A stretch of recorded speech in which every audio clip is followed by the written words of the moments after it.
मी महापालिकेचे आयुक्त आणि त्यांच्या सर्व सहकाऱ्यांना, खास करून गणेश देशमुख आणि चितळे यांना मनस्वी धन्यवाद देतो।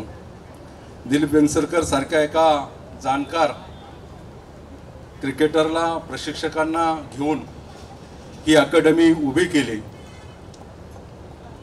निश्चितच आगामी कालावधीमध्ये या संपूर्ण रायगड जिल्ह्यामध्ये, पनवेलच्या या परिसरामध्ये खेळणारा प्रत्येक क्रिकेटर या अकादमीतून उद्याचं भविष्य निर्माण करणार आहे।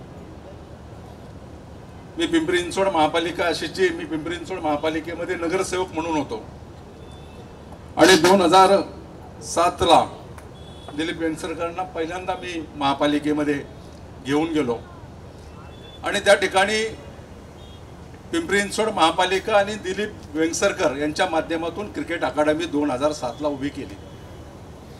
मला आठवते ते तत्कालीन कर्णधार धोनी आणि सचिन तेंडुलकर त्या अकादमीच्या उद्घाटनाला आले होते आणि मी त्यावेळेस भाषणामध्ये सांगितलं होतं की या अकादमीतून एक ना एक दिवस खेळाडू उद्या देशासाठी खेळला जाईल आणि ऋतुराज गायकवाड हा त्या अकादमीचा खेळाडू आज भारतासाठी खेळतोय। परंतु ती अकादमी करत असताना सर्वसामान्य परिवारातील, गरीब परिवारातील मुलं खेळली गेली पाहिजे। कोणत्याही प्रकारचा आर्थिक बोजा न देता, कोणत्याही प्रकारचा त्यांच्याकडून फी न घेता ती अकादमी गेले 18 वर्ष दिलीप वेंगसरकरजी चालवतात। IPL साठी अनेक विद्यार्थी खेळलेत, महाराष्ट्राच्या टीममध्ये अनेक जण खेळतात खेळाडू। परंतु ऋतुराज गायकवाड यांची आई पिंपरी चिंचवड महापालिकेच्या प्राथमिक शाळेमध्ये शिक्षिका आहे आणि वडील PMPL मध्ये कंडक्टर म्हणून काम करतात।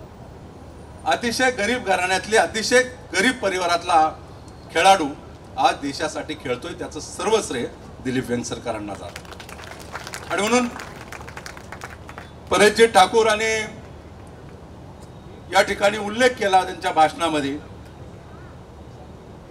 प्रशांतजींनी देखील उल्लेख केला, उद्या या ग्राउंडवरतून खेळणारा खेळाडू, क्रिकेटर भारताच्या टीममध्ये नक्कीच खेळेल इतकी आशा मला वाटते। कारण चांगले प्रशिक्षक वेंगसरकर नेमतात आणि स्वतः त्याच्यासाठी मेहनत घेतात।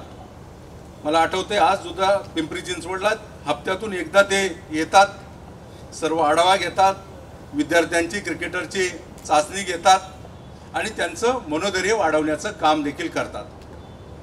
आपण ज्यांच्या शुभ हस्ते आज या अकादमीचं उद्घाटन केलंय ते आदरणीय आशिषजी शेलार यांना क्रिकेट क्षेत्रामध्ये खरं तर आवड आहे। MCAच्या माध्यमातून, BCAच्या माध्यमातून अनेक खेळाडूंना प्रोत्साहन देण्याचं काम त्यांनी देखील केलेलं आहे आणि म्हणून ही अकादमी होत असताना एका उमद्या ज्याच्या कर्तृत्वामुळं क्रीडा क्षेत्राला आणि क्रिकेटरला एक चांगल्या प्रकारचं दिवस आलं, ते आशिषजी शेलार यांच्या शुभ हस्ते उद्घाटन झालेलं आहे।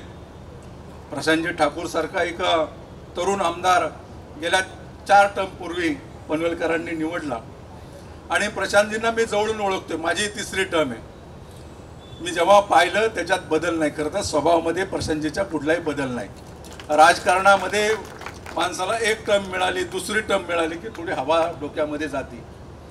अशीची मी 20 वर्ष नगरसेवक म्हणून पिंपरी चिंचवड महापालिकेमध्ये काम केलंय, स्थायी समितीचा अध्यक्ष म्हणून काम केलं, विरोधी पक्ष नेता म्हणून काम केलं, देशाच्या लोकसभेमध्ये काम करण्याची संधी महायुतीच्या माध्यमातून मला मिळाली आणि या क्षेत्रामध्ये काम करत असताना प्रशांतजी ठाकूर, रामशेठजी ठाकूर यांच्या माध्यमातून विकासात्मक कामं अनेक ज्या परिसरामध्ये झाली, जनमानसाला हवा असणारा लोकप्रतिनिधी आपण नक्कीच निवडलेला आहे। मी या कार्यक्रमाच्या माध्यमातून गणेशजी देशमुख यांना सांगेल की आपण महापालिकेचे आयुक्त म्हणून काम केलंय। सिडको जे जे प्लॉट आहेत, खेळाचे असतील, उद्यानाचे असतील, इतर असतील, पूर्णतः 100% लवकरात लवकर डेव्हलपमेंट करून नागरिकांच्या वापरासाठी आपण ते द्यावं। कारण या संपूर्ण परिसरातील शेतकऱ्यांच्या जमिनी कवडीमोल किमतीमध्ये सिडकोनी घेतलेल्या आहे आणि या परिसरामध्ये राहणाऱ्या नागरिकांना त्याचा लाभ मिळावा एवढंच या निमित्तानं सांगतो। पुनश्च एकदा दिलीपजी वेंगसरकर आणि महापालिकेचे सर्व अधिकारी ज्यांचा ज्यांचा सहभाग आहे त्यांना मनस्वी धन्यवाद देतो. मला खात्री आहे की या अकादमीतून उद्याच्या देशासाठी भविष्य निर्माण करणारे खेळाडू आणि क्रिकेटर घडतील.